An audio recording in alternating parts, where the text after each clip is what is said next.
las invasiones inglesas no son un hecho casual. Inglaterra, cuando definió en algún momento de su desarrollo histórico sus intereses estratégicos, claramente definió a este sector de Sudamérica como parte de sus intereses estratégicos. Los ingleses, antes, ya por 1765, hacen una primera ocupación de las Islas Malvinas.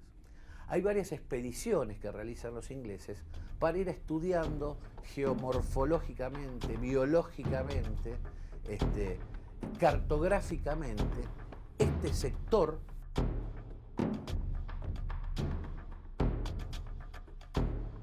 En el proceso de constitución de la identidad argentina, la relación conflictiva bilateral con Inglaterra se remonta a cuanto menos 1750, mediados de la década de 1700.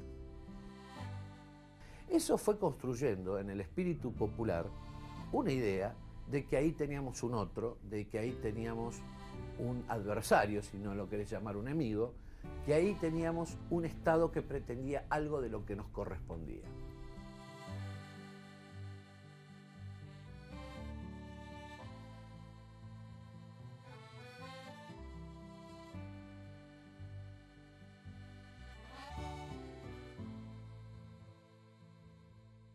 Hay una historia de las relaciones anglo-argentinas, y digo relaciones desiguales, porque son relaciones que se dieron entre un país poderoso y un país periférico, que de alguna manera justificó ese apoyo popular como una forma de decirle a los ingleses: no, nosotros vamos a intentar recuperar lo que es nuestro porque por derecho y por historia nos corresponde.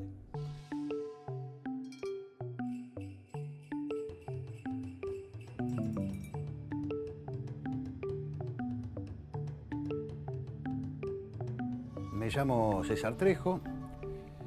En la Guerra de Malvinas fui soldado combatiente del Regimiento de Infantería 3, General Belgrano, que tenía sede en La Tablada, provincia de Buenos Aires. Y el 9 de abril, una semana después de la recuperación de Malvinas, soy convocado mediante una cédula a presentarme al regimiento. Yo recuerdo que el 2 de abril, cuando me enteré, como la inmensa mayoría de los argentinos, de que la Argentina había recuperado las Islas Malvinas, me puse muy contento. Y recuerdo que mi hermana me dijo, Marcia, me dijo: pero te pones contento, pero vas a tener que ir vos también, te van a convocar. Yo dije: bueno, si me convocan voy. Y efectivamente esa fue la actitud, creo que del conjunto, de la inmensa mayoría de los soldados, de los muchachos que estábamos bajo bandera. No hubo un solo desertor ni infractor durante la convocatoria a Malvinas, al contrario, fuimos más de los que teníamos que ir. Compartíamos esa emoción y esa algarabía.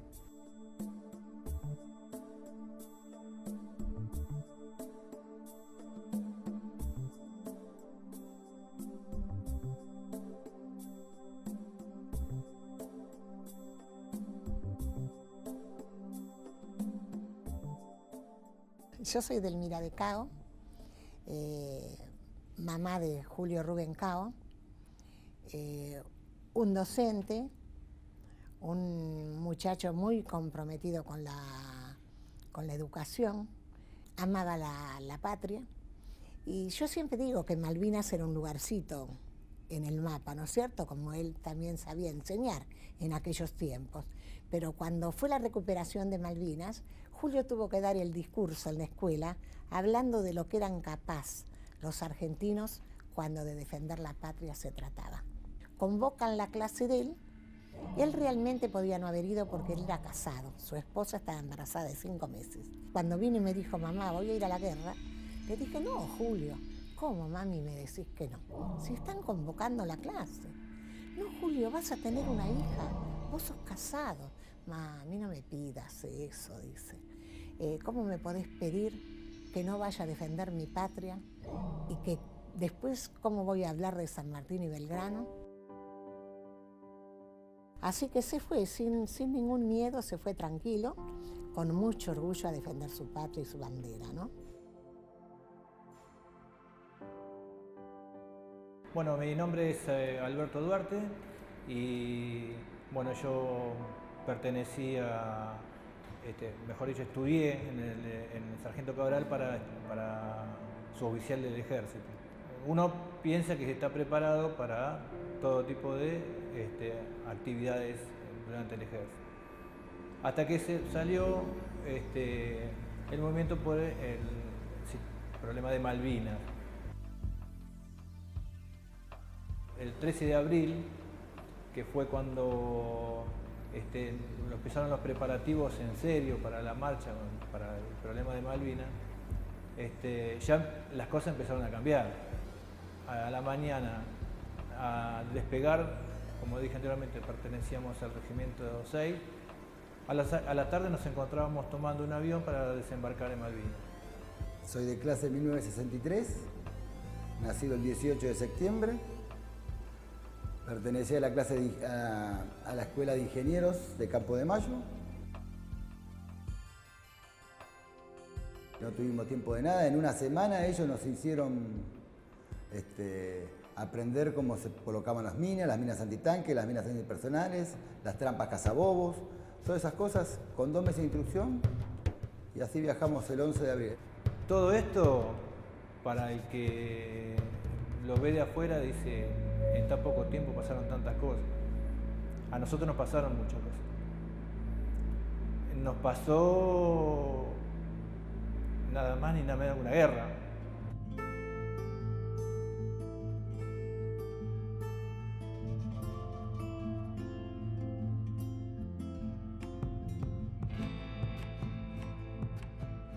Yo estaba en la montaña haciendo la guardia a las 4:30 de la mañana. Había una bahía. Yo estaba en la montaña y abajo estaba la bahía, donde se ve un barco que era el Bahía Paraíso, que estaba estacionado a las 4:30 de la mañana, ¿no? Bueno, 4:25 pasan 2 aviones por la bahía en plena oscuridad, estoy hablando, en plena oscuridad. Vos estás en la montaña, abajo en la bahía, las luces estaban más allá. Y pasan los aviones a ras del agua, 4:25 de la mañana del día 1 de mayo. Y llamo al guardia, llamo al jefe que estaba de vigilancia y le digo, mi cabo, primero me parece que vi 2 aviones. Y me dice, pero no sea pelotudo, ¿cómo va a haber 2 aviones? ¿Cómo? ¿Usted solo lo vio? 1 de mayo, ¿eh? A las 40 minutos nos empezaron a dar sin asco. Empezó el ataque, el bombardeo terrible.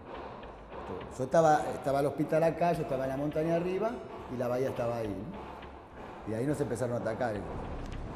Y ahí es cuando se dieron cuenta que la guerra había empezado.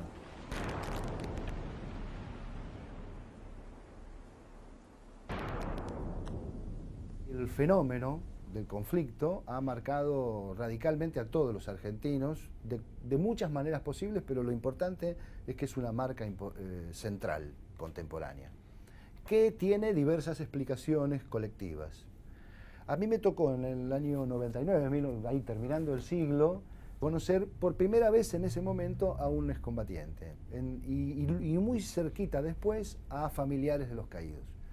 Y lo que me di cuenta era que todas mis impresiones personales que aquel acontecimiento me había dejado eran superficiales.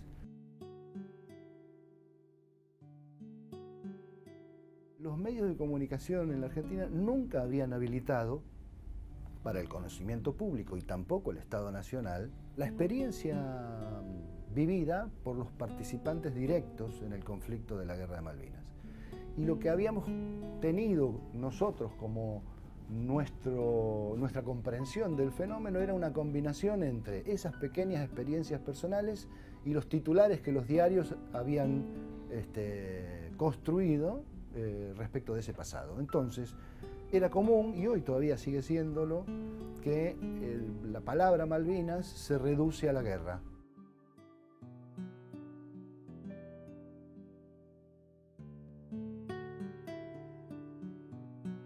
Fue terrible. Solo una madre puede saber lo que es perder un hijo, ¿no es cierto? Besos y abrazos que nunca más vamos a volver a sentir. Mi esposo no tuvo consuelo. Yo sí, yo fui más valiente y miré hacia adelante y miré hacia el futuro y pensé que tenía 2 hijos. Y no quería. Salía a la calle y cuando me decían, pobrecito, se murió de hambre y se murió de frío, me ponía loca. Decía, no, no murió de hambre y de frío, murió por usted y por todo el pueblo argentino. Y ya eso me revelaba. Me revelaba porque yo decía, ¿cómo puede ser que el 2 de abril se llenaron las plazas de la República vivando la recuperación de Malvinas?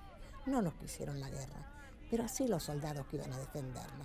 ¿Y cómo era posible que después había quedado todo? Era la lástima, era el pobrecito en vez de ser el valiente soldado que había dado su vida por su patria.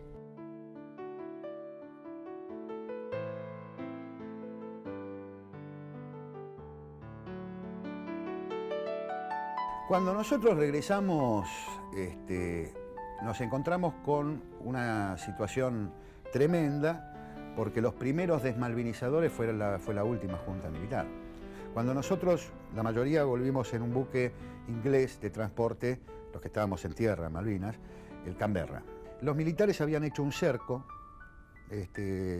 para que no hubiese un encuentro entre los soldados que volvíamos del combate y el pueblo de Puerto Madryn. Y fue extraordinaria la reacción popular del pueblo madrinense, porque nos dijeron, bueno, ustedes quédense acá, que van a ser embarcados.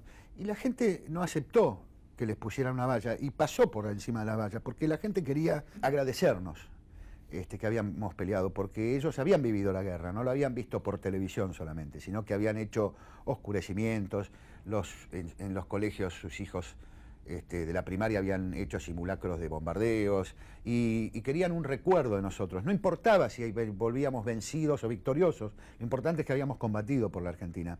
Después embarcamos, estuvimos en Campo de Mayo, estuvimos en la etapa del engorde y del apriete de la inteligencia militar. Ustedes no hablen, no digan nada, y bueno, por supuesto que la mayoría no le hicimos caso, algunos lamentablemente sí, y muchos compañeros nos empezamos a reunir con una clara conciencia política. El 23 de agosto de 1982, un mes y medio después de la guerra, nos juntamos en la casa de Jorge Vázquez, que fue el promotor de la fundación del primer centro de excombatientes, el de Capital Federal, y ahí, nuestro estatuto era claro: recordar a los compañeros caídos, recuperar el sentido histórico del ejército sanmartiniano, condenando al ejército represor, decir la verdad de lo que había acontecido con sus cosas buenas y con sus cosas malas, y decíamos que volveremos a Malvinas de la mano de América Latina.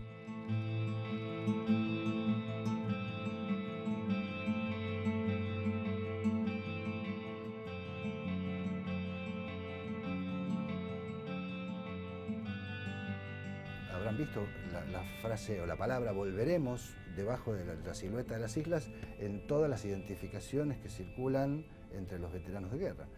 ¿Cómo es posible que los partícipes de ese acontecimiento levanten la palabra volveremos a un escenario de victimización y de contexto de terrorismo de Estado? Es decir, ¿a dónde quieren volver? Es incomprensible, es una contradicción que en realidad surge como contradicción porque nosotros la estamos pensando desde Malvinas igual guerra, guerra igual dictadura, dictadura igual terrorismo de Estado igual víctimas. Esta construcción que identifica la cuestión Malvinas con el tema bélico de 1982 es la argumentación que expone el Reino Unido a partir del 2 de abril en toda su prensa, que obviamente tenía control del Estado en ese momento, porque la situación era una situación de guerra, y emitía obviamente el pensamiento oficial que sostenía Margaret Thatcher en ese momento. Y él estaba sintetizado en una consigna británica que fundamentaba el envío de la flota, que es: la democracia europea va contra una dictadura criminal a resolver un problema de mero autoritarismo y expansión del poder militar en Sudamérica. Hay mucha gente que quedó mal, mucha gente. Y la sociedad no nos dio bola a nosotros. Es como que nada hubiese pasado. Lamentablemente fue así. Más allá de los niveles de armamento que teníamos, a diferencia de ellos y todo, nosotros estamos orgullosos de haber peleado para... O sea, esa es una gran diferencia. había gente que la necesitó psicología, necesitó médicos, remedios, y no se lo dieron. Y si se lo dieron en cuentagotas, ¿no? Y hay muchos que murieron por eso. Ahora, a partir de los años que hemos pasado, que pareciera como que los veteranos de guerra estamos tomando fuerzas para cada vez estar más juntos, pero no porque busquemos ningún rédito político, nada, sino como personas, como familia, como contar nuestras anécdotas, nuestros problemas, acordarnos de nuestros caídos, que todos los años vivimos con eso de que hemos perdido muchas amistades. Yo recuperé mis fuerzas y empecé a salir y dije, no, mi hijo no va a ser el pobre chico que murió en Malvinas, ni los veteranos van a ser los pobres chicos que los tienen escondidos, van a ser los verdaderos héroes que defendieron la patria, porque Malvinas es nuestra, y más allá de que quiero las Malvinas por medio de la paz, yo reconozco que las Malvinas son argentinas y que nuestros hijos no murieron en vano. Pero eso sí, el pueblo es el que tiene que recuperar la memoria y ayudarnos a que no sean los pobres chicos, que sean los valientes soldados que defendieron las Malvinas por todo un pueblo, por su nación.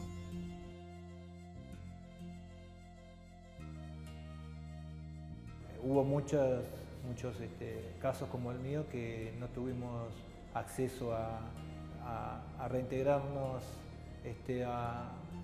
a la actividad como veterano de guerra, porque a la gente le parecería como que iba, no sé, a tener problemas mentales, físicos para poder desempeñar alguna tarea. Y bueno, y estuve mucho tiempo buscando. Mi cuñado, que también trabajaba en un edificio, y como yo vivía en provincia, me dijo, vente a trabajar conmigo, y ahí empecé en el rubro para trabajar en el SUTE. De ahí en más conseguí ya como encargado, que me desempeñé hace 18 años en ese edificio. Tiene esa facilidad también que por suerte SUTE le da, que es poder compartir permanentemente con la familia.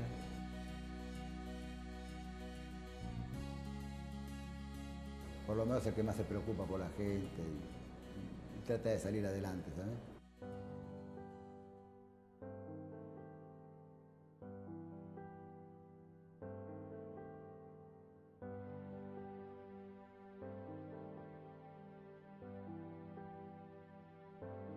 Tras su manto de neblinas, no las hemos de olvidar. Las Malvinas argentinas, clama el viento y ruge el mar. La gesta de Malvinas o la causa de Malvinas es el acontecimiento histórico del siglo pasado más homenajeado en todo el país. En cada pueblito, por más pequeño que sea, hay una calle, hay una escuela, hay un aula, hay un busto, hay un adoratorio, hay un hospital, hay una plaza. ¿Esto qué quiere decir? Que el pueblo hizo lo que la superestructura negó. Es decir, la remalvinización vino de abajo hacia arriba. Por ausente, por vencido, bajo extraño pabellón,